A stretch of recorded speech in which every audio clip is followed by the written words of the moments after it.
Hello, friends. Hope you're doing well. Welcome back to a brand new edition, a very special edition of the Helwani Show. I, of course, am Ariel Helwani. What a show, what a conversation we have for you today.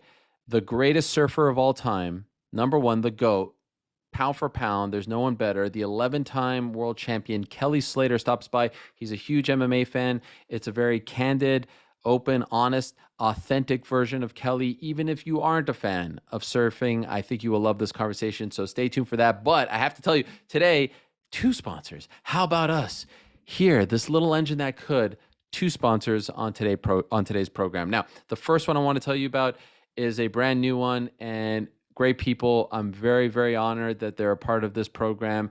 Their names, Pristine Auction. I grew up, as I'm sure a lot of you did, collecting cards, autographs, memorabilia, all that stuff and more. In fact, I still do it till this day, and I'm almost 40 freaking years old. And so I want to tell you about my good friends over at pristineauction.com. They are the most trusted auction site for sports memorabilia and collectibles. You guys won't believe the deals on autographs that they have on their website, pristineauction.com, and each item comes with a certificate of authenticity from the industry's most reputable authenticators. With items starting at just $1 and thousands of items ending daily, you can get deals on sports cards, memorabilia, collectibles, and so much more just in time for the holiday season.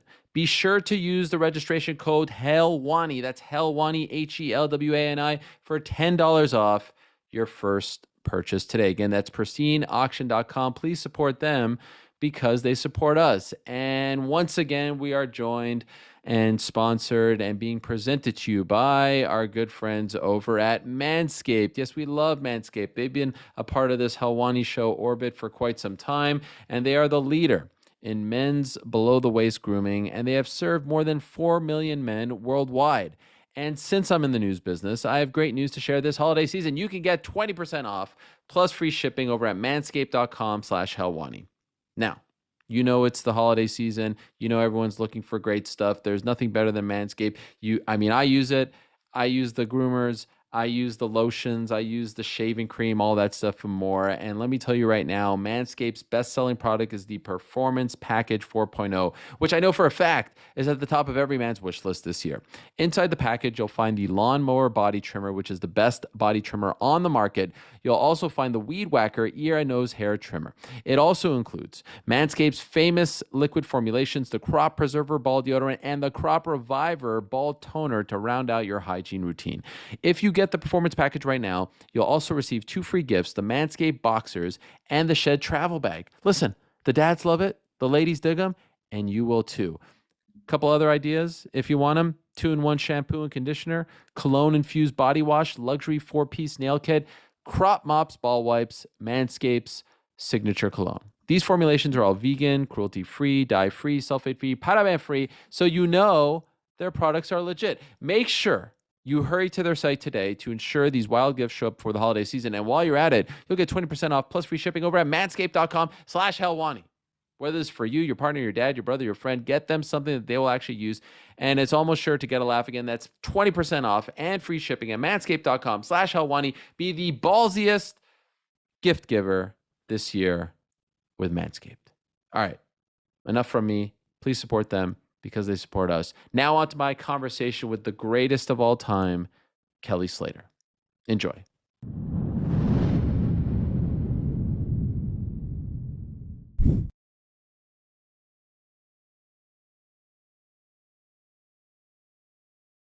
You know, it's not every day that you can sit here and do a program like this and say that you are actually talking to the greatest of all time in any kind of field. I talk to a lot of fighters and we debate all day long about who the greatest in MMA is, of course. But right here now, I can say definitively that we are talking to the greatest surfer of all time. How crazy is this? Even if you've never watched a single surfing event in your entire life, you have heard, no doubt, of Kelly Slater, the 11-time champion, the youngest and oldest to ever win a world championship in surfing. What a huge, massive honor this is for us. I don't know if I've ever been able to say I definitively am talking to the greatest of all time in any kind of field. So this is a big deal. Kelly, thank you so much for the time. Well, that's a huge intro. I better live up to the hype in the interview. But yeah, thanks. I've been watching you for a long time and following everything you do. And so I was surprised, sometimes reaching outside of your own world, I was a little surprised you knew anything about me, but I'm sure you studied up a little bit. But hey, surfing and MMA are not exactly the same thing. Although there is a lot of crossover that comes out of Brazil, obviously from BJJ, going back through the Gracie clan and all that stuff. Those guys basically growing up in Rio on the beach, and they're surfing and they're doing jiu-jitsu, and it all kind of goes hand in hand. So the MMA was a natural evolution from there for so many people who have an interest in both surfing and jiu-jitsu. And we're going to talk about your interest in that. I do have to say, though, one of the craziest parts of my life, and I'm quite certain that you must experience this as well, is like sometimes, I will just post something and then I'll go in my comments. I try not to read the comments too much because, as you know, it could be somewhat of a cesspool.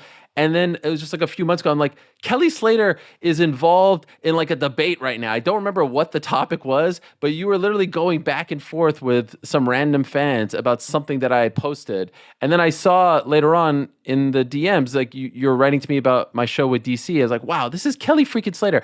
Just to tell you, I'm a kid of the 90s, right? So anyone who grew up in the 90s, just like Tony Hawk, we all know who Tony Hawk is. We know who you are. So it's somewhat like this has been a thing that I've experienced over the last few years where I was like, wow, these people who and I don't want to age you, like literally grew up knowing about, admiring, watching, now actually know who I am is somewhat surreal. So I appreciate your interest in the sport and my work. Could I ask you, when did you first become a fan of MMA? Because I feel like you're like an OG fan, like early 2000s Pride, right?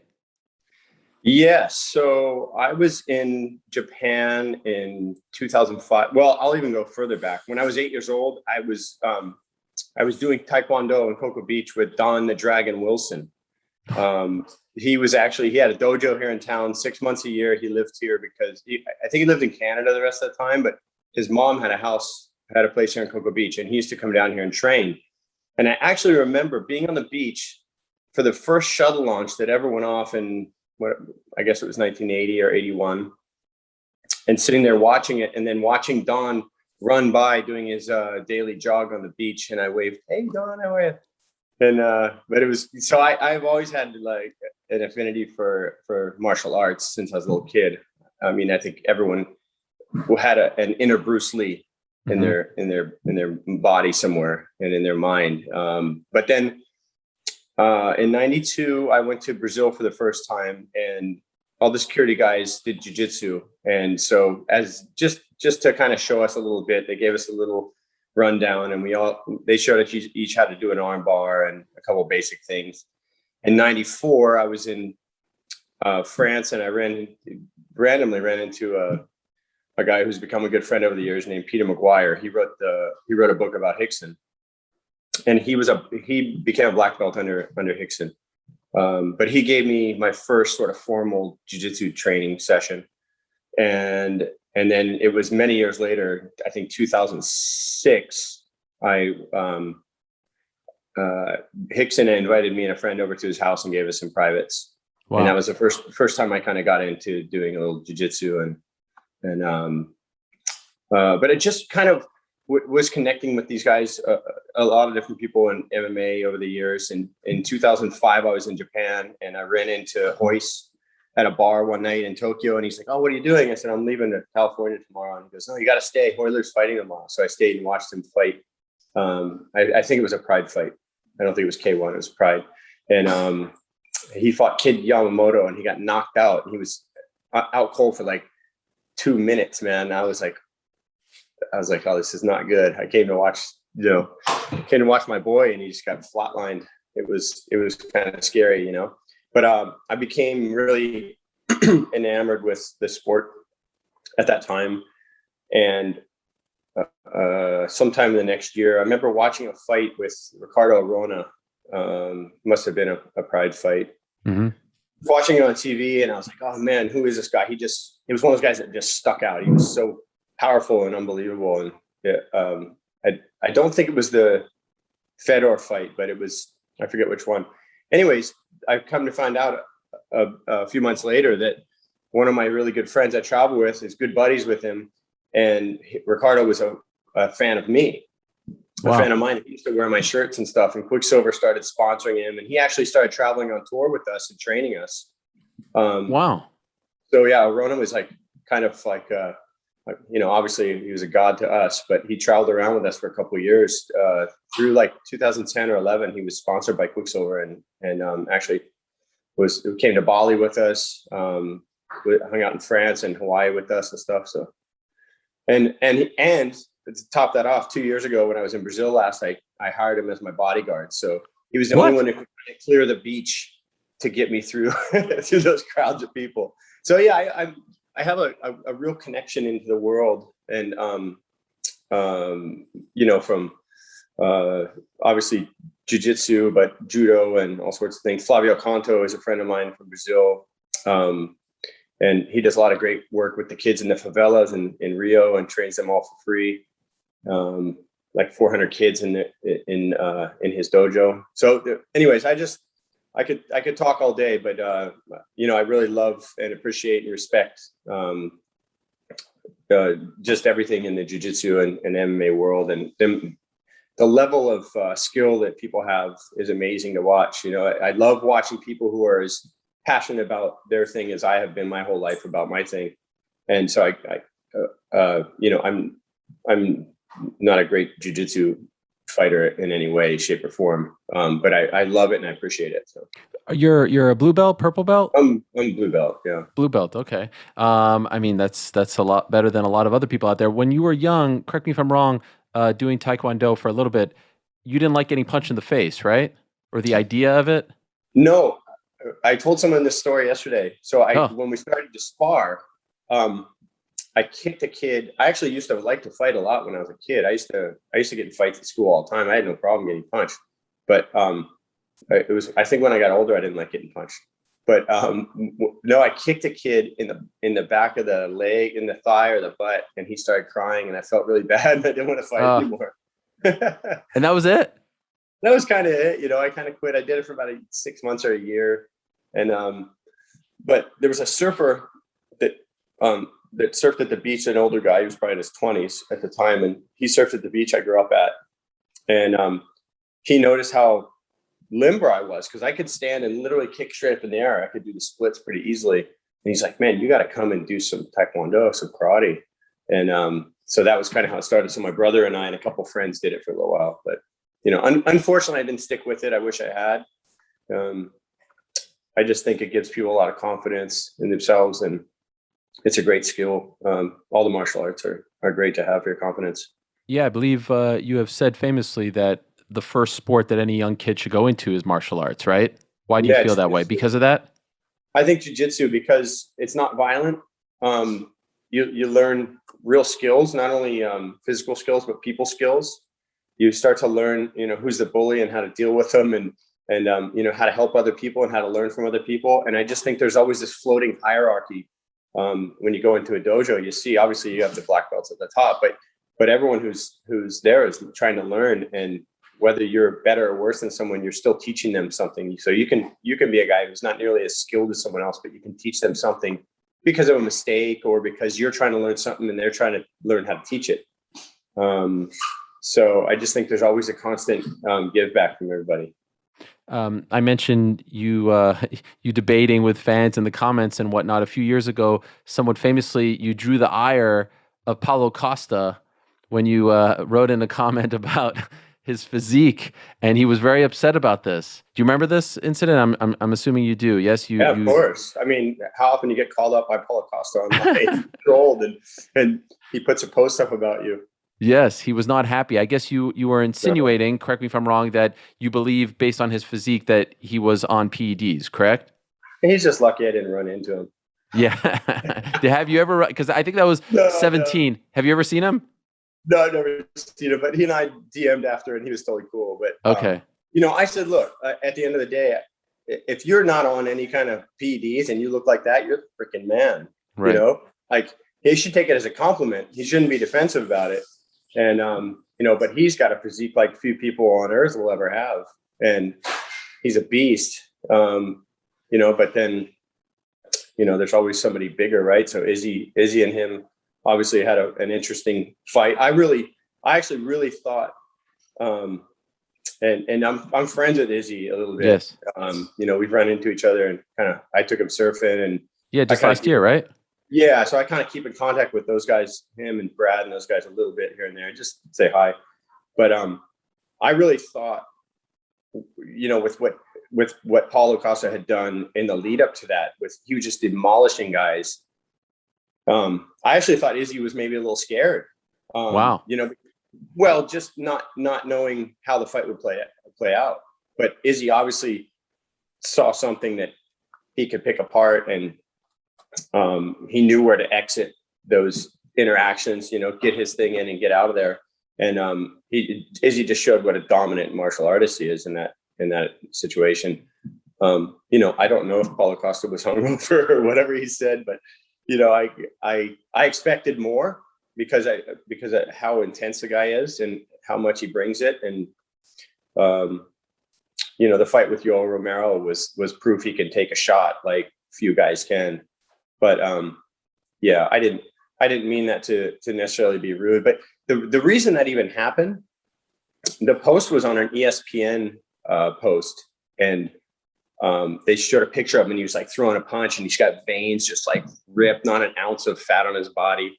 And there was 2,300 comments that were all like, "This guy's on juice," And I said, if this guy's not on it, you shouldn't even bother testing anybody, because like he's the pinnacle of like what you would look like. And unfortunately, somehow that became the comment of all those ones that got pulled out. I understand it, but I think Paulo and I squashed it. Lucky for him, because I don't want to have to put him in line. Yeah, no, that would have been embarrassing for him. I don't know if you know this. The guy could literally like pick me up with two fingers and like throw me across the street. I love how closely you follow this stuff. Like you're just referencing the Romero fight, the wine thing. Is this your favorite sport to watch? Like it's my favorite sport to watch. Yeah, I play golf a lot. Like I'm crazy about golf. I play golf every day, so that's my favorite other sport to do. But as far as watching, like UFC's weekends, Bellators can't come fast enough for me. Wow, everything. You're even watching Bellator. I watch Bellator fights too. I've been to Bellator. I've been to one Bellator fight. Okay. I'm not as knowledgeable, obviously, about the fighters. It's you got to dig a little more. I think with the outlets of UFC at this point, it's pretty easy to learn about most everybody pretty quickly without even trying. If you just follow a few feeds, you're pretty much in on it. I would like to see some of that cross promotion though, and just see what happens there. I believe you're good friends with someone who can help make that happen, who would never make it happen. But that's Dana White's call right there. That's your good buddy. When did you guys meet? When did I meet Dana? I probably met Dana like 10 years ago. Oh, wow. I think I went to that Dos Santos Cain Velasquez fight where Cain got knocked out in the first 2 minutes or something. UFC on Fox 1, literally 10 years ago last month. Yeah, I won my 11th world title in San Francisco, and I flew down to watch that fight. Wow. Right after. But I think I met Dana around that time. I might have met him just before then, but I don't know. We met around then. And his kids like to surf, and they go to Fiji where I go. And I don't know. We just and he comes to Hawaii usually in December, and we have our finishing event of the year. Most years that has changed now, but usually our last event of the year is this week, and at Pipeline. So he came out to watch that, and we've just stayed in contact for a long time. I'm just I'm somebody on the outskirts of the sport that isn't a big fan, and obviously like having access to Dana is kind of fun for a guy like me that is just a fan of the sport. And also you guys did that show together very recently, which he was an executive producer on, Ultimate Surfer on ABC. Yes. Will there be a second season of that? I don't know. I really don't know. The thing for me because the goal of it is to pick someone who's then going to have a chance on tour. Mm-hmm. The thing is that we have a Challenger series that leads up to picking that person. So we know who the best couple guys are that might make it on tour the next year. It's not like some mystery. There's not like some guy who's going to come out of Croatia, right. Or out of Dagestan or something, like UFC, MMA, you see guys come out of these countries and you're like, oh shit, these guys are scary. They're so skilled. They've spent every waking breath on this sport, on these skills, and then they're going to come smash people. That you just don't have that in surfing. So we know the whole crop of people, but I'd like to see I'd like to see them do it with younger kids, like a fun kind of young thing for maybe 12 to 15-year-olds. Because I think it'd be really fun for them to be at Surf Ranch all that time, get that time in the wave. And also, we don't know how good somebody's going to be yet. But when they're about 15, you start to get an idea. But at that age, it leaves a lot of mystery. It leaves a lot of wonder in the skill set coming forward. And so I would like to see that age bracket have a chance. And I don't know what that would offer them in the end, but some nice reward.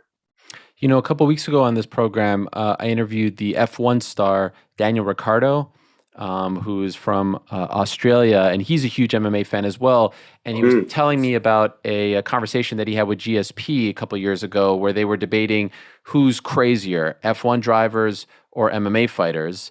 GSP said the F1 drivers. Ricciardo said the MMA fighters. I would actually like to throw one in the hat. I actually think you guys are crazier than both of them.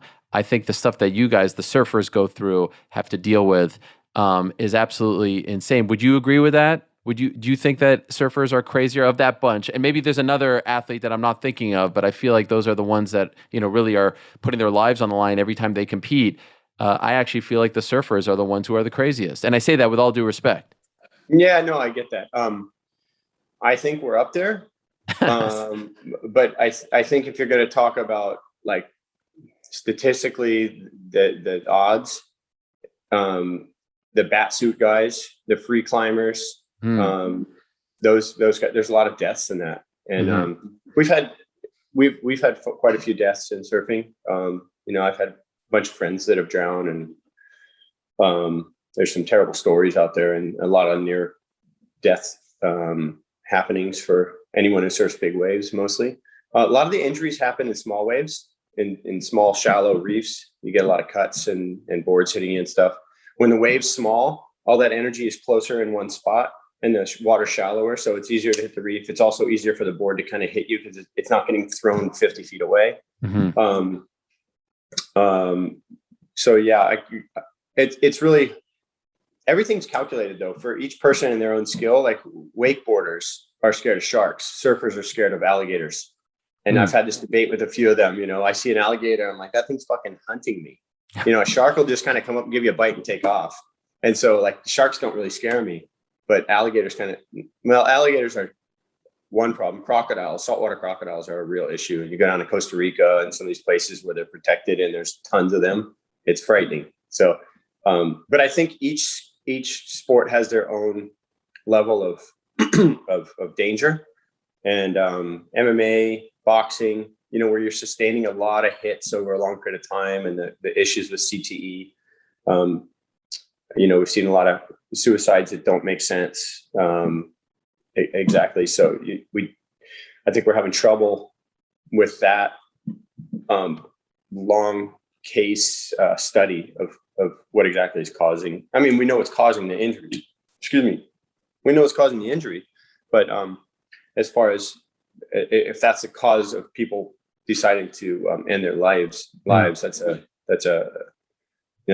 connection that needs to be made and studied more and that kind of thing. But Formula One guys are crazy, but their skill is it's a calculated risk, just like big wave surfing would be. Lewis Hamilton's a friend of mine. Lewis said if he could stop doing everything and just surf, he would, because it's his favorite sport by a long shot. Wow. And when you go to a Formula One race and you watch these guys up close, it's so frightening. There is such danger, but their skill level is so tuned in.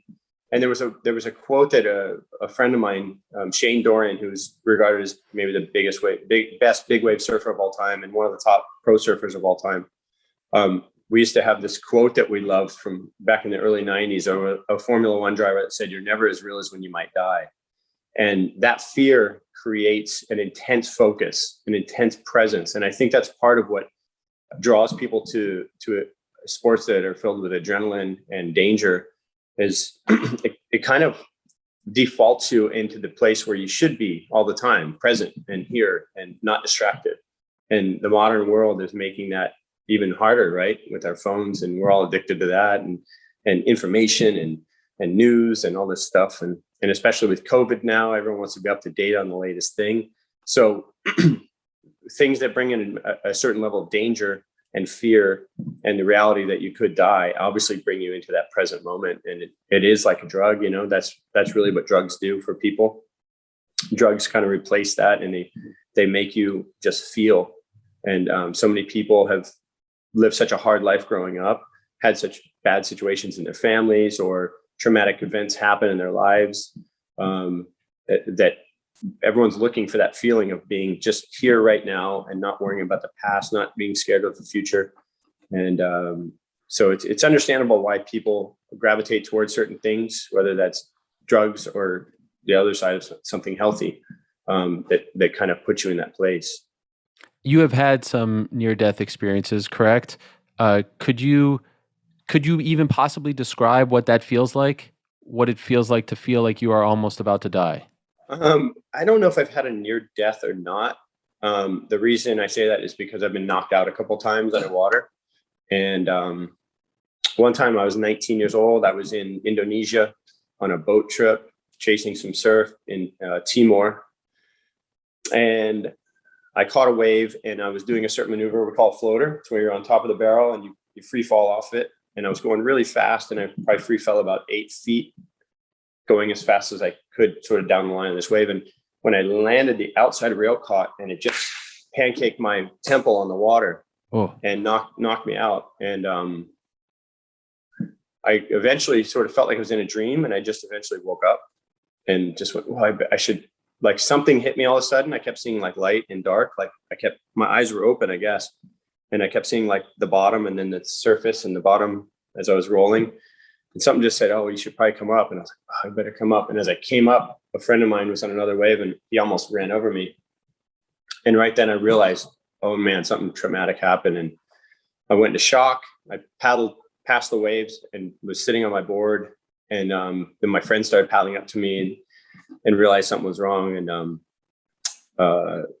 we estimated I was probably in the water for like 30 seconds. Not like an incredibly long period of time, but long enough to where I could have easily breathed in water and been the end of me. But I had amnesia, which was really strange. And I had that for about 12 to 24 hours, where I didn't really remember much other than my family's names and where I was from. Wow. I mean, I was with friends of mine and I didn't know their names. Wow. So I'd always seen that in movies and thought, it's just like, it seemed like a thing in movies. It didn't seem like a real thing, but all my memory came back. But I had whiplash and I had a concussion, and that was, it was pretty scary, but I was 19 and I don't know. I didn't think too much about it being near death till later on. And, but I've been knocked out a couple of times since then in the water. You mentioned, like, just earlier, you mentioned, unfortunately, you've had friends who have passed away, and I've seen you mention this, and you say it's somewhat nonchalantly, like it's just like a thing. Like, I don't have a lot of friends. I don't think I have a friend, maybe one, who passed away. My point is, like, how do you experience that? That's incredibly traumatic, incredibly sad, and then go back out there. It's like I remember talking about Chris Weidman breaking his leg. I'm like, the difference between an MMA fighter and me is that if I did that, I'm saying to myself, I'm never going to do that ever again, right? Like, that will dramatically change my life. This guy is training to go back and do the exact same thing. You have been with friends who have died, and yet you still want to keep doing this. How is that possible? Well, I think, bones, when they break, they get stronger afterwards. They fill with more calcium. And, okay. So I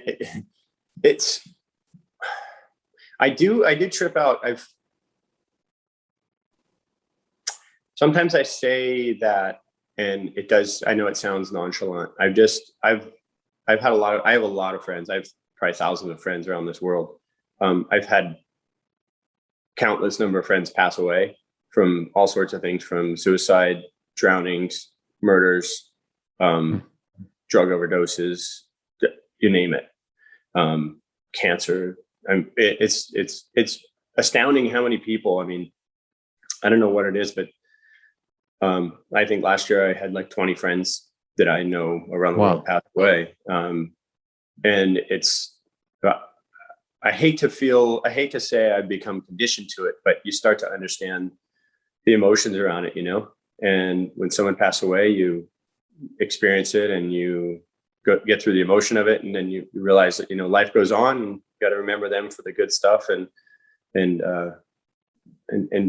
be present enough to just spend good time with the rest of the people you have and the time you have here. I was 15 when the first person I knew passed away. She was a dear friend of mine, maybe the kindest person I ever knew in my whole life, and she was murdered. She was strangled by a guy in California, and it was really life-changing. I don't think I stopped crying for like over a week. In fact, I think about it now, I want to cry.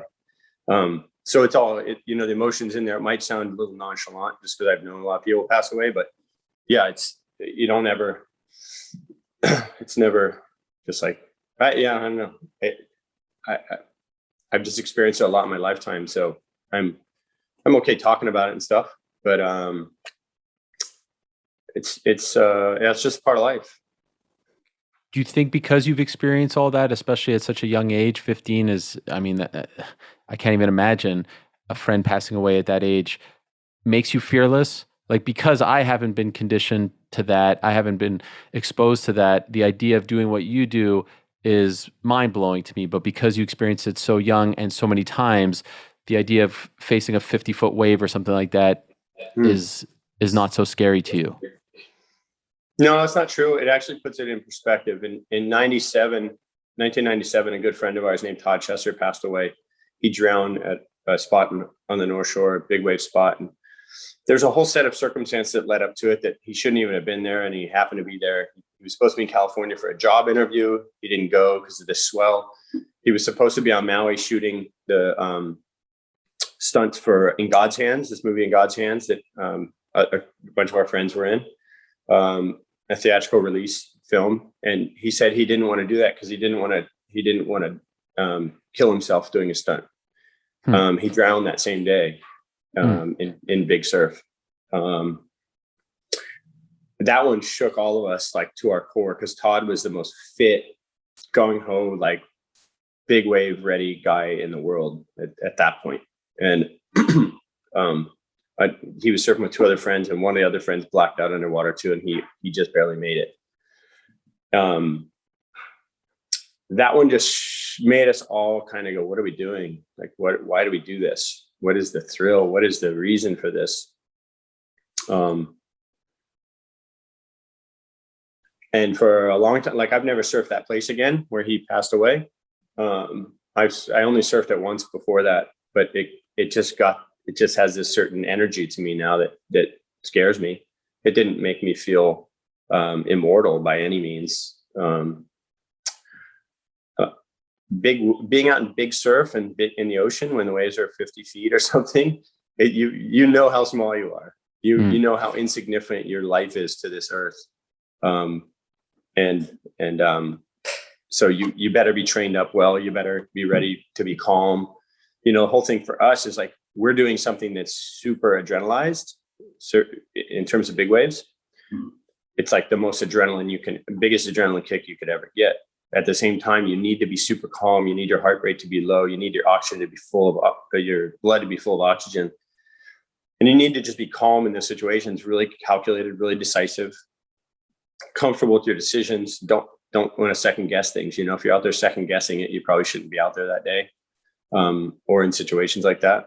But yeah, we're not going to stop what we do based on the consequences. We're just going to adjust. And now you see there's such good training for big surf. Shane Dorian invented this inflatable life vest. You basically just pull this CO2 cartridge and it inflates. And it's like you have 4 times the amount of lung capacity, not Wow. your lung, not for your breathing, but in terms of how much air you have in your body. And it just shoots you to the surface faster than you could swim. Wow. So you can relax down there. You don't want to have to rely on that. You want to have to rely on your breath and no jet ski and nothing. If the worst case scenario happens, you want to be comfortable relying on yourself. but we do have backups and backups to that now. So we have jet ski safety teams, really good lifeguards, especially around competitions or big wave events, big wave contests, or just big wave happenings. There'll always be a bunch of skis there doing safety for friends, and everyone's trained in CPR and life-saving skills. So that it's allowed in the last 8 years or so, it's really allowed people to push the boundary of what's ever happened in our sport by a long shot. And I feel like big wave surfers, like guys who are really focused on that, are like astronauts, man. They're just doing stuff that no one's ever done or seen, and it's happening almost every big swell. You see guys do something else that you just go, I can't freaking believe guys are pushing it that far. And it's amazing to me. I mean, I'm not a big wave guy per se. I like to go out and surf big waves, but I'm not born and bred like into big waves. I'm from Florida. I almost drowned in a pool as a little kid, and I was really scared of drowning. I was really scared of big waves. And that was like I'll just tell you this very quick story. When I was about 8, I was in swim class, maybe younger, maybe 6. And this guy held me underwater, a big guy, and he held me underwater, and he thought it was funny. And he held me underwater so long I started to take water in. Oh. And it really scared me. That feeling of water in my lungs terrified me. So I was always really scared of any big waves. I just thought big wave means you're going to be under, if the wave's twice as big as that one, it's going to hold you twice as long. And that's really not the equation. A small wave can hold you down for a long time if you're stuck in the wrong part of the energy of the wave. And so one time I was surfing in Hawaii about 20 years ago in some really big surf with some friends. And I had a total flashback to that moment being held underwater as a kid. I was totally awake. And it was like I was having this dream because the waves were so big and scary that day. And I went, oh, well, I heard, the theory goes you have to relive fear in order to get past it. And so I felt like I really got over a boundary that day. I was like, I've been waiting my whole life to get to this place. But each person has to decide what they're willing to risk and how far they're willing to push it and what your body can handle. And when challenged, big wave surfers are pushing their bodies as far as anybody doing anything. So in terms of that, yeah, it's a terrifying thing. And I don't think statistically we have the most number of deaths, getting back to your point before, but the danger is clearly there. And, guys are just pushing closer and closer and closer to that edge all the time. It's wild to me because like the 8-year-old story, I wouldn't be surprised in a different world, sliding doors, you say you never go back in a pool again, yet you are synonymous with what it. Plus Jaws came out at that same time. Oh my god! So I was like scared as shit of sharks, and I was like terrified of drowning. Have you ever been close to being bit? Probably, yeah. Probably. You've seen the animal in there? Oh, I see sharks a lot. Yeah, it's nothing to see sharks. Like, do you know how many kinds of sharks there are in the world? I don't. And do you know how many are dangerous? So I guess, I don't know the exact number, but there's something like 300 different types of sharks. Okay. Maybe 350 sharks in the world. And some are like whale sharks. Some are like leopard sharks. There's only 4 kinds of sharks you have to worry about. Tigers, oceanic whitetips, great whites, and bull sharks. And those are the only sharks that have killed more than 10 people in history. So, if you see a giant hammerhead, it's scary looking. It's a big, powerful beast, but they really rarely attack a person. We see a lot of spinners like black tips and gray nurse sharks and there's all sorts of different sharks you can see all the time. If you spear a fish, if you've ever gone spear fishing, say in the Bahamas, went down there with some friends a couple of years ago, and the first fish that got speared, there were 3 sharks on this girl immediately, like trying to take her fish. I thought they were going to bite her. I had never really experienced that. And we were there for 3 days, and every fish we shot, there was a shark on us, like bang, immediately. And you start to understand the pattern. And that's what calculated risk is for anything, for fighting or for surfing or for spearfishing or skydiving. You understand those risks, and then you try to address them ahead of time and be comfortable when they happen. I'm fascinated by the idea of those who are at the very top of their field, sports, but doesn't really have to be sports as well. And dealing with things like anxiety, dealing Mm. with things like depression, with Yep. self-doubt. Talking to fighters about this fascinates me endlessly. And I can't imagine if you are questioning yourself, if you are feeling down, if you are anxious before, a major event, I mean, that could be life-threatening. Have you ever had periods where you're looking at yourself and you're like, I don't have it, I'm not good enough, I'm losing a step? And how do you get over that? Yeah, yeah, I've had those times for sure. I think if you don't have those, you're not human, or you're not in touch with yourself. Everyone has that. One fighter who I've become pretty close with is Ian McCall. You know Ian? Of course, Yeah, Uncle and Creepy. Uncle Creepy, and he's been getting into his the mushroom ceremonies and healing people and stuff. They've been doing documentaries about it. And I asked him about it, and he goes, I got into fighting to try to beat my demons, and I couldn't. It didn't fix the demons. And you find a lot of people who get into something and it makes them forget about the thing that's the problem in their life, and they become obsessive about it. And surfing was that way for me, I guess, as a kid. I didn't have the greatest family situation. My parents were fighting a lot, but that was sort of typical. I feel like most of my friends' parents didn't get along very well, and they didn't see a great life with each other, but they stuck it out for their kids, kind of thing. And that may have just been something happening in that era, in that generation. In my town, we were the Cocoa Beach here was like a mix of spring breakers here to party, engineers here to build spaceships, and astronauts that were partying when they weren't up in space. So there was a funny mix of people, and there was a bunch of surfers. So it was a funny little town like that. It was a fun place to be back in the 70s and 80s, but I think it took a toll on families, and that caused a lot of people a lot of anxiety and depression and stuff growing up. Alcoholism, drugs, all that kind of stuff, all the different escapes to not deal with what you feel inside. But yeah, look, I think anyone would be lying if they didn't say they had some kind of doubt at some point, at some crucial moment in their career. I had one of those in 2003. I was in a tough relationship. I didn't feel very confident in myself. I hadn't won a world title in 5 years. And Andy Irons and I got down to the final day, and I basically I didn't sleep the whole night before, fighting with my girlfriend and stressing about Christmas and all sorts of stuff. And I got up that morning and I walked outside and I saw a friend of mine. I just broke down, started crying, and he's like, "What's going on?" I'm like, "I didn't sleep for 1 minute last night. I got to try to win a world title today." And I'm like, "It's not my day." And I just I don't know how I'm going to get up the confidence in myself, the energy I need. I didn't get to sleep. And, those times happen, but I think you learn more by losing than you do by winning. From my own experience, I find that losing is a bigger teacher, a better teacher, because that pain makes you aware. It makes you question who you are and what you're doing and why, and what your purpose in life is and what you're trying to achieve and all those sort of things. And everyone has those setbacks,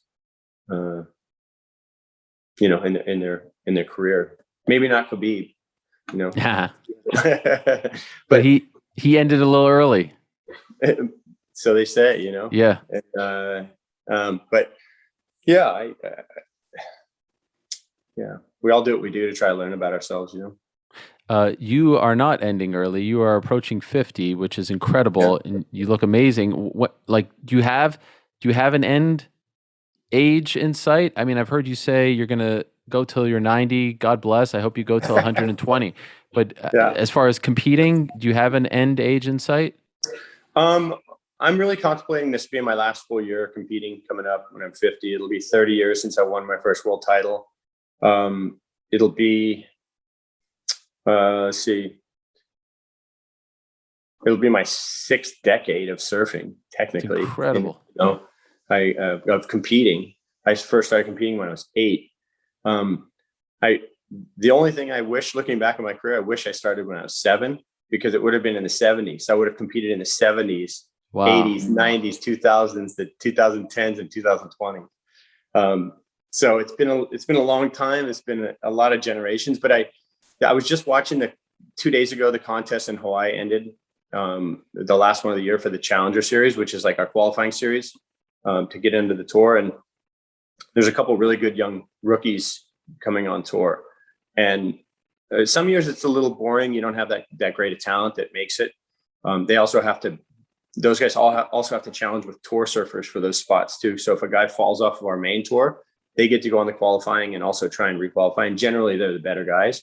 But this year we got quite a few good young surfers that are coming on, and that's always exciting to me. I like to see the fresh new talent and a new approach to the way guys surf waves or compete. I still think you got to be learning. If you're not learning, you're losing. If you're not learning, you're falling behind. And basically everyone I look to now is younger than me. So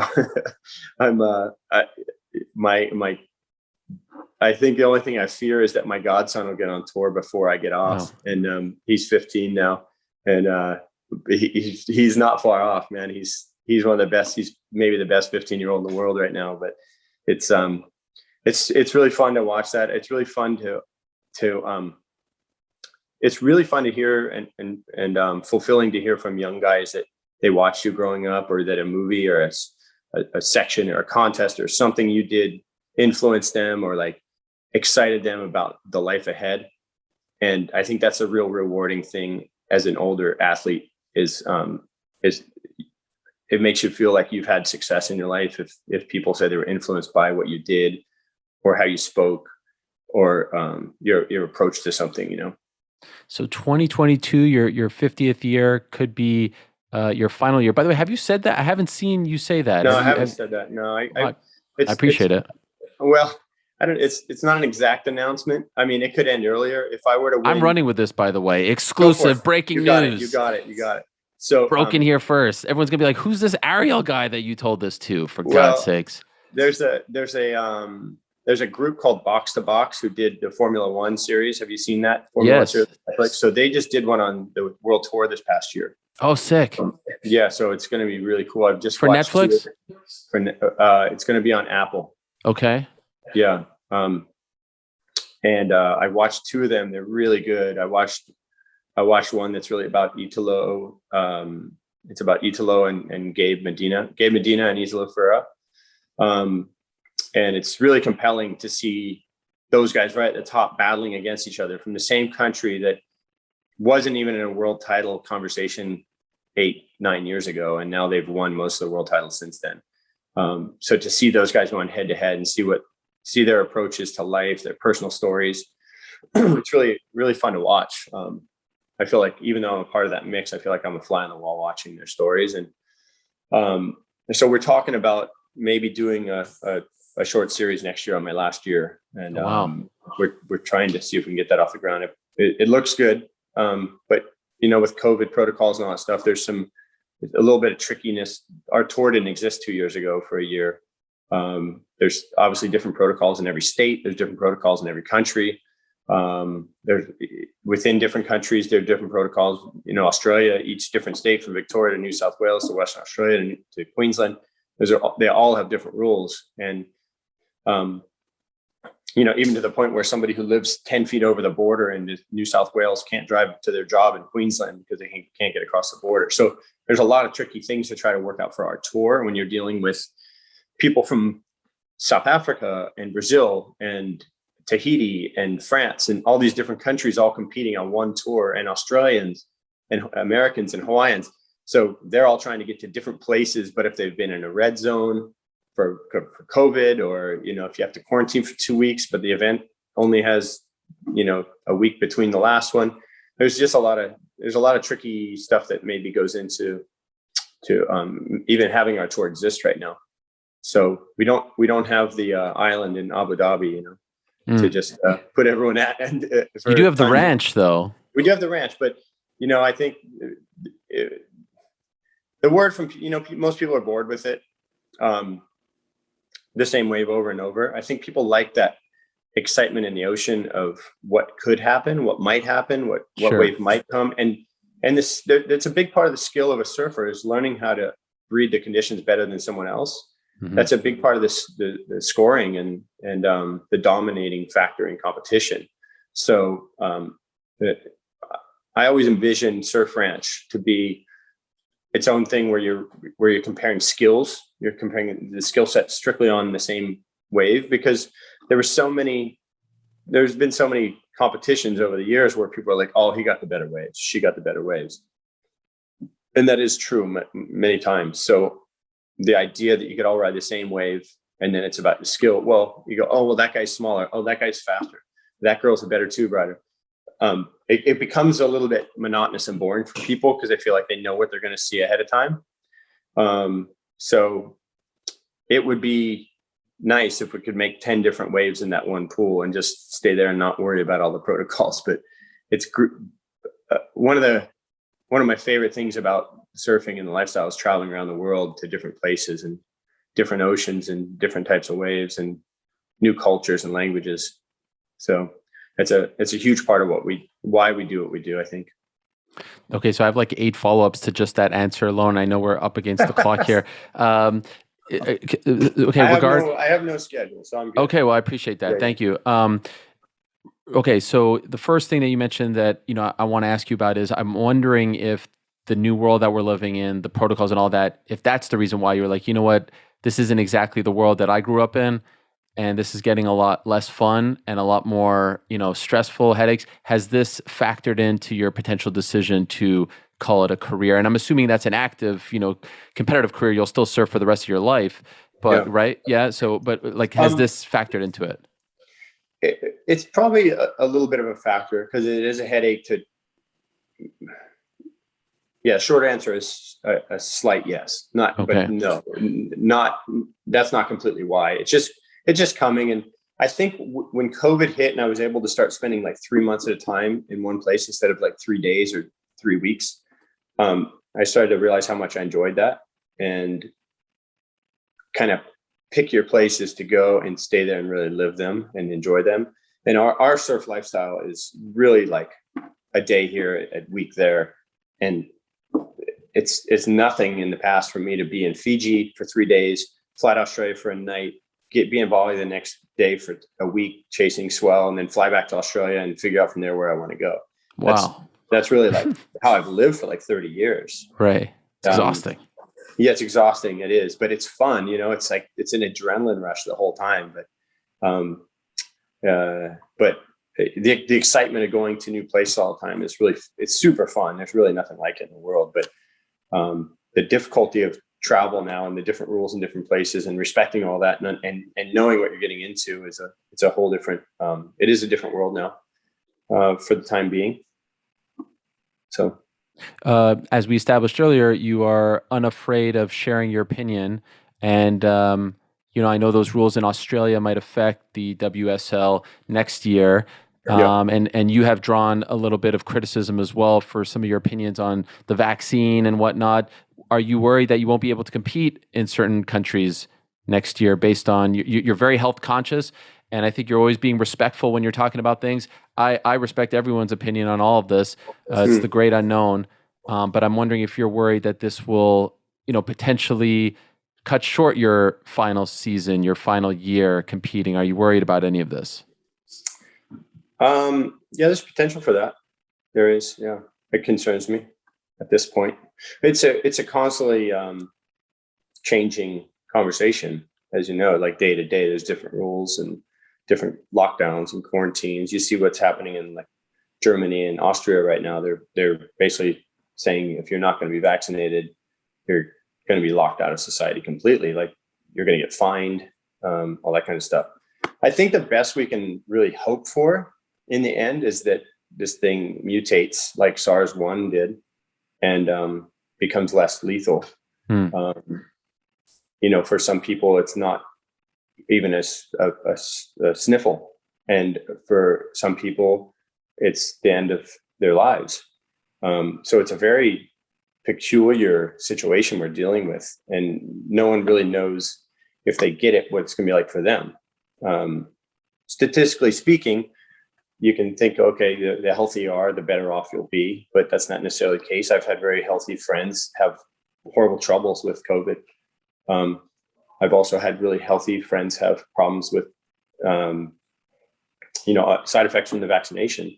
And so it's a tough one. It's just it's such a shitty situation for the world. Yeah. For everybody. And I feel most bad. I've had a great life. I've gotten to travel and go do so many things and never had to deal with this stuff. I feel bad for kids now. If this exists for a decade or more, who knows if this is the way life is forever now. I don't know. But just to not have that freedom for school and travel and all those kind of things, it's really a daunting thing to look at. It definitely changes the future for a lot of people. Surfing made its Olympic debut this past summer, and you weren't a part of it. You were an alternate, but you didn't get to compete. How difficult was that for you?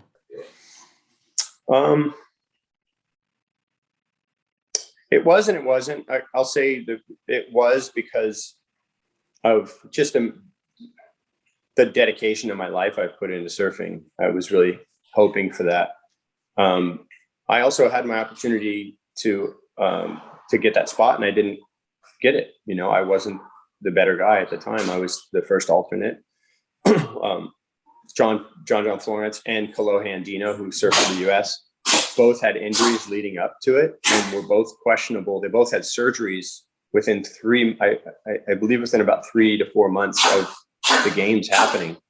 So, sorry, my dog's choking on a no problem over there. He's okay. And they both had surgery, so there was always the chance that I might get in, and they've both been injured a few times in recent years. So I was just waiting to see what happened, and it's just the way it played out. I didn't grow up hoping to be in the Olympics. That's only a recent conversation. Probably in the last decade, people have been real serious about trying to get it in. Fernando Aguirre, who was the one who really lobbied for surfing to get in, he's worked really tirelessly for, I would imagine, maybe 2 decades now, trying to make that happen for surfing. And as it got closer, as it approached, as it was maybe going to be, the last day or two, I had to travel and all the things I had to do leading up to it, all the blood tests I had to do. You have to do water stuff, and you have to do, you have to have COVID protocols, and then there's all these QR codes you had to have. There was 3 different websites I had to update to all the time, and I'm terrible with that kind of stuff.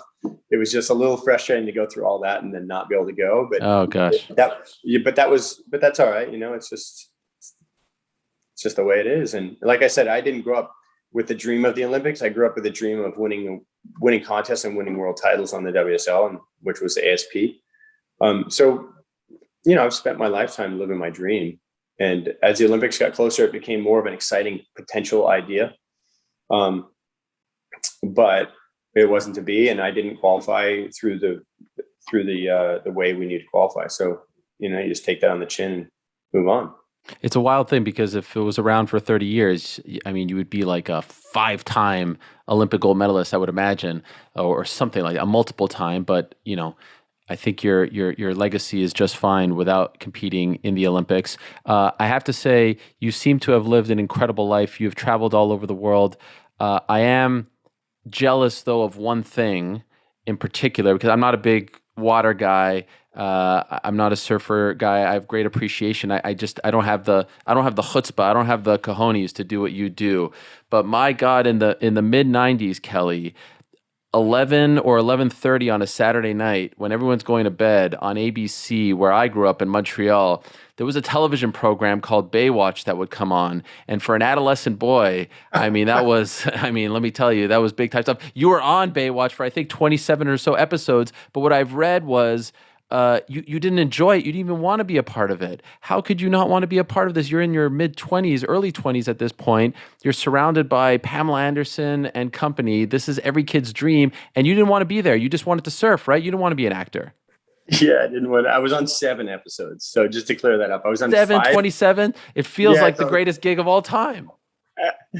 Yeah, it's Come on, give me It's a, something. I know your girlfriend's in attendance here, but I mean oh Pamela no, it's Anderson, all greatest good, of all man. time. I Like, it's mean, a I'm a fellow reality. Canadian, so she was number one in my heart. Yeah, she got spotted at a football game by the monitor. BC Lions. And yeah, it was just look, I didn't grow up wanting to be an actor. I didn't want to be in Hollywood. When I was a little kid, it's funny, when I was really young, I used to watch Steve Martin movies with my dad. And The Jerk was a regular in our household, But when I was young, I kind of wanted to be a comedian. So it's funny too, when I make comments online, some people don't get my sarcasm. A lot of times it's super tongue in cheek, and I need to be better with my emojis. But some people take something super offensive that's really like meant to be funny, and in my head it's funny, and I'm like, oh shit, I look like an asshole. But no, I kind of wanted to be a comedian when I was a kid. Wow. And I did a couple school plays and stuff. But then when I was young, I think I kind of look back, like when my parents split up, my personality changed a lot, and I became real serious, and I was like more of a funny kid, and I was really shy. And then I became kind of more serious and more intense. And I think that made me a really good competitor. But my whole sights were set on, I want to win a world title. My heroes are Tom Curran, Martin Potter, Tom Carroll, Mark Occhilupo. These are my guys, that's like, I spent my whole life idolizing these guys and wanting to be like them. I didn't want to be David Hasselhoff. Although I love the Hoff. He's classic. He was super cool, great to me. But I didn't end up wanting to be an actor. And I had a manager who had a power of attorney for me, because he worked for me from when I was young. And he actually signed this contract that obligated me into doing Baywatch, if you could believe that or not. And so I was in Australia, and he goes, I've signed this thing. You got to be back for this. You got to do this photo shoot on this day. And I'm like, what the fuck am I flying back to California? I'm leaving Australia to go to California to be in LA, but there's no surf anyways. And I got to go act. And I did like the worst casting ever. I forgot my lines. I was like out of character. I was like, okay, I screwed that up. That's done. And then they called me, oh, we really liked you. And that worried me. I'm like, man, I was terrible. And if you like me, the show's going to suck. Like, I'm not good. But looking back now, I'm like, I did all right given the situation, but it was, there was a lot of things on Baywatch that really bothered me too, because it was like playing a character that was close to me, but it wasn't me. So I didn't know how to be someone else that was like me. It was kind of like a mind fuck a little bit in that way. Excuse the French. Why do people say it's French? Are all cuss words French? It is weird. It is weird, because that is not a French word. I don't know why. Yeah, exactly. I mean, that word in French actually means seal, believe it or not. Phoque means seal. So maybe that's it. Maybe. I just can't imagine what it was like being on set with Pamela Anderson in the 90s. I mean, I do believe you guys were romantically linked at one point, correct? Afterwards, yeah. Not afterwards. Oh, okay. Yeah.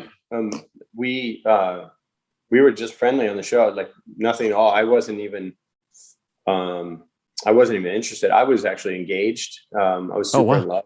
I was like, it wasn't even on my radar. And then that ended like a year later, and then Pam and I just kind of had this connection, and we dated for a while, and a couple different times. But it really wasn't the right thing for me, and not for her either. So, but yeah, it's such a peculiar thing. I try to relate now. I'm like, what if a young surfer got on tour at 20, won the world title, was doing the biggest TV show in the world? It's pretty crazy to think about.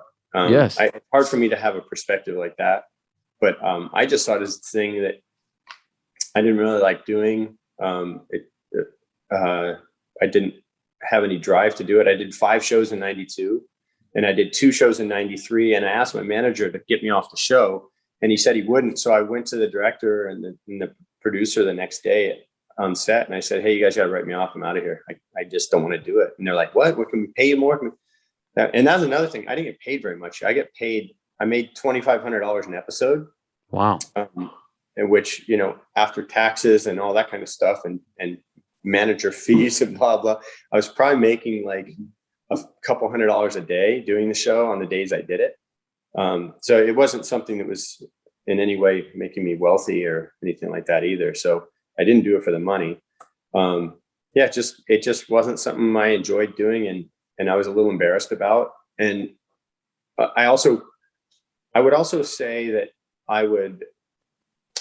it probably made me do better in my career overall by having done it, because I resented it so much at the time. I was so insecure about it that it made me, anyone who like tried to poke fun at me about it that was on the tour, I was like, okay, I'm going to smash them next time I surf against them. And so it became this driving force for me in a way. And I also thought, if I can prove myself in the world of surfing while doing this, it'll say a lot about my surfing, my competitive drive. And, that was what happened. And I felt a little, I felt like a personal, I don't know if it was like I don't know how to say it, but I really wanted, I would rather have the notoriety and the fame from surfing than I would from that. But that made me so much more famous than being a world champion surfer at the time. We had really no media around our world tour. We didn't have the web. We didn't have live stuff. You had to look in a magazine a couple months later if you weren't in the country where the contest happened. That was the way media was for surfing. So it gave me a lot of drive. So looking back now, there's no way I would say I would do anything different. But at the time, it was really like nails on a chalkboard for me. I remember coming home after quitting the show, and I told my mom that I quit the show. And I can imagine, as a mother, having your son on a famous TV show is probably pretty interesting and fun. And I came home and told her I quit. She was so upset at me. And I knew at that time, I was like, okay, well, I have to just be a man and make my own decisions. So I had to grow up a lot by having done the show, and the consequences of all those things around it. It really affected my life in a lot of different ways, both good and bad. But I wouldn't go back now and change a thing. It's just what it was, and it's my life and my experience, and it was a lot of fun. Okay, two last things, and thank you so much for the time. This has been really great. Could I ask any regrets? Maybe Baywatch, you were going in that direction, but now it seems as though you're at peace with Baywatch. Any regrets from your legendary, historic career? Anything you wish you could do over? I feel like I grew up a bit late, family wise. I think I had to learn a lot of lessons in my life sort of later on. I didn't really have an exactly normal high school and then graduation, and then you go to college, and you have all those experiences with your friends. Mine were like, I couldn't wait to get out of my town and go chase a wave somewhere. And there's parts of me that sort of wish parts of my life were more normal, but no, I don't know. I don't know that I'd go back and regret anything. I mean, there might be a couple waves I didn't catch, or that I did ride that I hated on, but I don't have any real big regrets in my life. I just wish I knew a little more about maybe who I was and what I wanted when I was, say, 20 years old. It would have probably made the next 20 years of my life a lot easier. But it's been a fun ride, and it's the way things have panned out for me, the way that the sort of story of my life went. It allowed me to have that freedom. I do have a 25-year-old daughter who is now actually engaged to be married, which is really exciting for me. And congrats. And yes, he's an amazing guy. I love this guy, her partner. But I wasn't a full-time dad. Her mom really raised her, and I would probably change that. That's probably the only thing I look back and want to change. I wish I was just a bit more mature as a father, and as a figure for her, and as a presence in her life day to day. And yeah, she and I address all that and talk about it, and it's all like, there's nothing hidden, but I think as a young girl, as a little girl growing up without me being there all the time, was really a tough burden for her. And that's probably the only thing I'm really hard on myself about at this point. She's a very talented artist, right? She's an artist. Yeah. She's actually kind of put her art aside, and she got a job, and she works at like a church and school where she grew up going to. Okay. And her partner, Sam, my daughter's name is Taylor, and her boyfriend, fiance Sam, also works there. They were going to move to Hawaii, which I was really excited about because I spend more time there than Florida. But they came home after a trip there, and they're both contemplating work and all that stuff. And they both happen on these jobs they really love doing. He especially loves his job, so she ended up getting a job there too. And so I don't know. We'll see. They get married in a year and a half, and I don't know if she's going to get much into her art anymore or not. I'm not sure. I did ask her to help me paint some of my surfboards for this year on tour, so maybe she'll do some art on my boards. And that would be a nice way to bring everything together for the potential last year. Yeah, it'd be great. A side note to that last question, I'm assuming the answer is no, but is there any place where you haven't surfed or visited that you wish you'd? I feel like you've been to every. Really? No, there's tons. Yeah, there's. What? What's number one? End. Ariel, that'll never end. Really? I feel like you've crossed off every bucket list item in terms of places to surf. No, man, there's so much. I mean, there's some place in Africa I still want to go. Wow. I've been in Morocco. I've been to South Africa. So I've been to the north and south, but there's a lot of, and I've been to Ghana, surfed in Ghana. What a interesting place. I mean, the genetics, the DNA of the people in Ghana, if those guys all start fighting, watch out, man. Yeah. Watch out. Those guys are physical specimens like nothing you've ever. Everyone was just like a linebacker ripped. It was insane. There's so many places I want to go. The Philippines. Look, at some point in my life, I'm going to get a boat. I'm going to go just sail across this down through the Western South Pacific above Indonesia there, through the Solomon Islands, fish, dive, surf. But I want to go to the Philippines. There's a lot of obscure places. I look on maps, I look on Google Earth, and I find all these places I want to go in the world. But I still want to go to Mozambique. I'd like to go to Madagascar, through the Maldives, which I haven't been to. There's still a lot of places around Australia, just the whole coast of Australia. I'd love to just get in a caravan and just drive for weeks and months. And there's a million islands dotted through the Marshall Islands and the South Pacific I want to go to. I'd like to go all through Chile and Peru. Wow. I mean, it's a never-ending thing for me in my lifetime, for sure. I thought that was going to be a stupid question. I thought you've been everywhere. Okay. Ireland, Nova Scotia. Oh yeah. Iceland, Greenland. All these places just have really interesting geography and surf. I understand this final question could be a tough one because it's always hard to talk about yourself in this way. But because you are approaching 50 and potentially your final active year as a pro, what do you want Kelly Slater's legacy to be? When people talk about you in 50 years, what do you want them to say about you? Greatest of all time, something else? What do you want it to be? Look, after dedicating your life to one thing like this, it's really nice to be in that conversation. That's a huge honor. I set out to be the best I could possibly be. I wanted to be the best in the world. I wanted to be the best ever. If in 50 years I'm part of that conversation, that'd be a huge honor for me. But I don't know that that's like important as a person.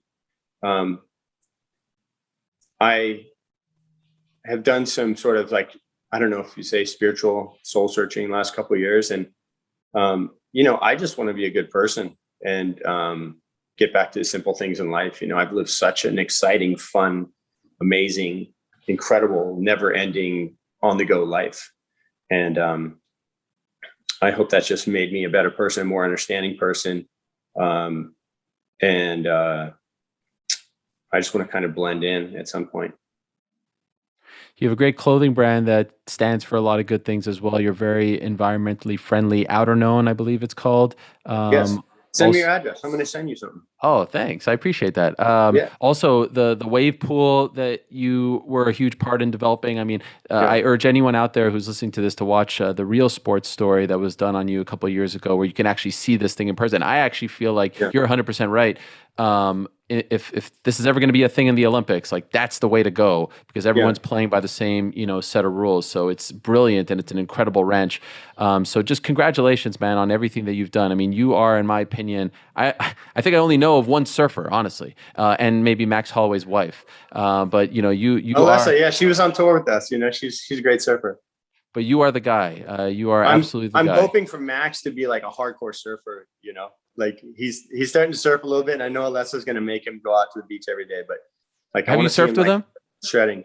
I haven't surfed with Max. I know Okay. Max. I see him. He comes to fights. I've known him a little bit for years, but I'm a huge fan. Obviously, that guy's a beast. Um, I mean, how many times can him and Volkanovski fight? Like we'd watch that five times. Yep. Hopefully I we mean, get it it's next. splitting hairs. There shouldn't even be a winner those first couple fights. Yeah, sorry, I get super excited about No, I love it. That's the all thing. the I was gonna MMA. say, like, I love your passion for the sport of MMA. It's so cool. It's like this little community that we have, and you're a part of it, which is tremendous. So, Who's your all time favorite? Who's your all time my favorite fighter? all-time favorite. Okay, so it's like a two-part answer, if I could. The Yeah, guy who like really got me into it, believe it or not, was a guy named David Loiseau. I don't know if you remember him. Do you remember the yes, Crow? yeah.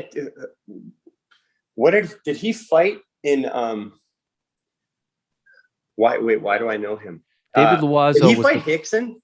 No, he didn't fight Hickson. No. He was a little bit past Hickson. Okay. He was the first famous guy to come out of Canada, TriStar. He was Okay. friends with GSP, but older than GSP. He fought for the belt against Rich Franklin. He had a very Okay. famous spinning back kick to the body against Charles McCarthy and then a flying knee. And why I liked him was because he was from Montreal. And I was like, holy crap, a guy from Montreal is doing big things. And then, of course, that led us to GSP.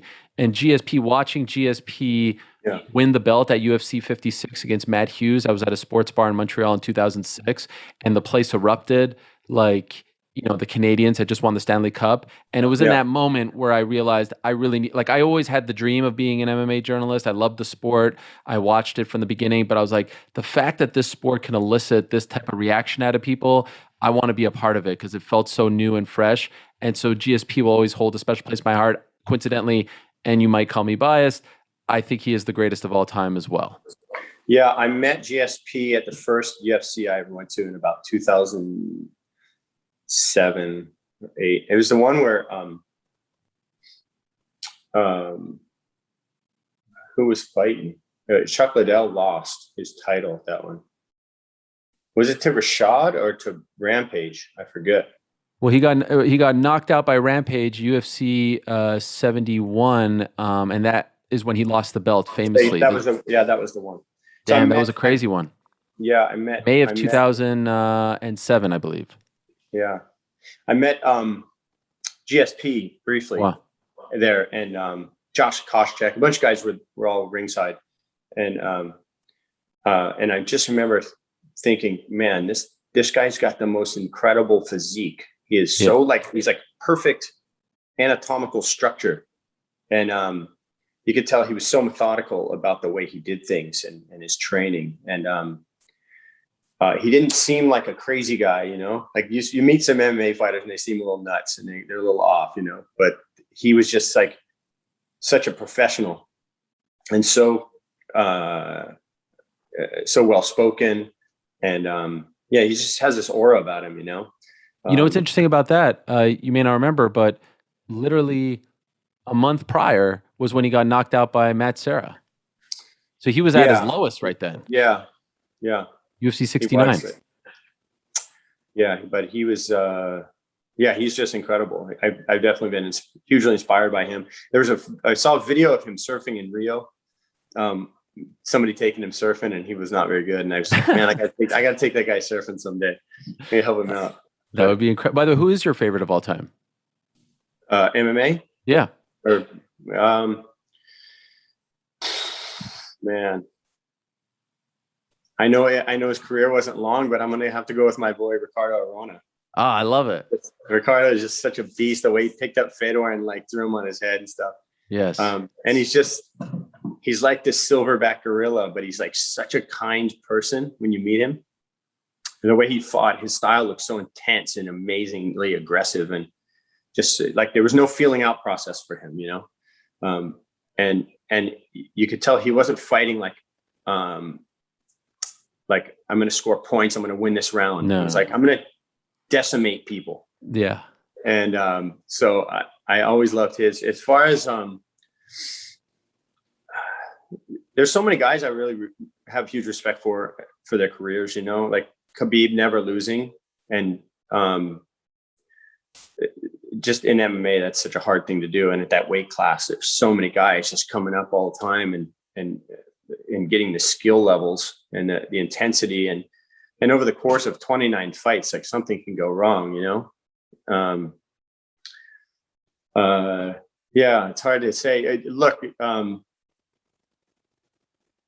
I can't pick one, I go with Arona for the single guy, but I have a lot of friends who fight, Cheeto Vera's become a good friend of mine. That's right. Yep. I see him in your comments. Vitor Belfort, I know that you've been friends with. Vitor and BJ, I used to hang around those guys a little bit at the Ruka gym. I mean, that's a whole other part of my thing. Like I almost actually started surfing for Ruka in 2008, 2007. Oh, wow.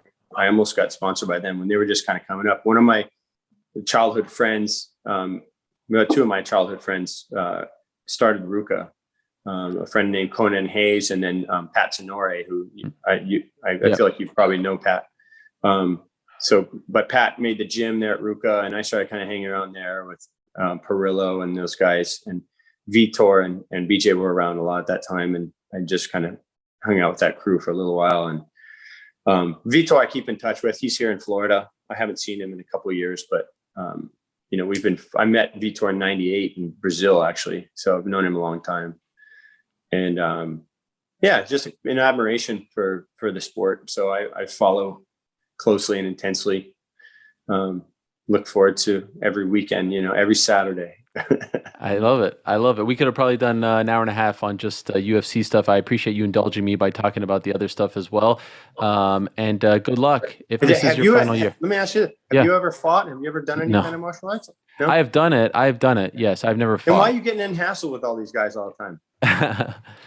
Who's asking you to ask this question? Dana? There's a fighter inside you, Ariel. I feel it, Oh, I have Middle Eastern blood. My mom is from Lebanon and my dad's from Egypt. And another side of me. My grandfather is from Beirut. Oh, really? That's where my mom's from. Wow. Yeah. Okay, so we have a lot more in common than one might think. I used to get into scraps as a kid. I have a fiery Middle Eastern temper. I always loved the fight game, the characters, the showmanship, the pageantry, the feuds coming together. And I would argue I don't get into things with them. I just ask questions that sometimes elicit certain responses. From these fiery individuals. But you're the right guy to ask those questions at those times, and that's why you've been so commonplace in this. I don't try to out alpha male them, right? So that's I think been part of my success because I don't look like them, and good luck in that world trying to out. Exactly. Good luck with that one. But I think a great interviewer is always going to address some controversy and address some tough. You have to. You just have to, and you have to have the balls to do that. So, did we do that today? Did you? I'll ask my girlfriend. Okay, she was listening the whole time. Wow. Okay. No, she's around. I don't know where she is. She didn't like the Pam Anderson question. That was the one that really probably. Well, in your defense, you're Canadian. So, yes. No, I appreciate it, man. I've been watching you for a long time, and it's good to know you, and appreciate you having me on.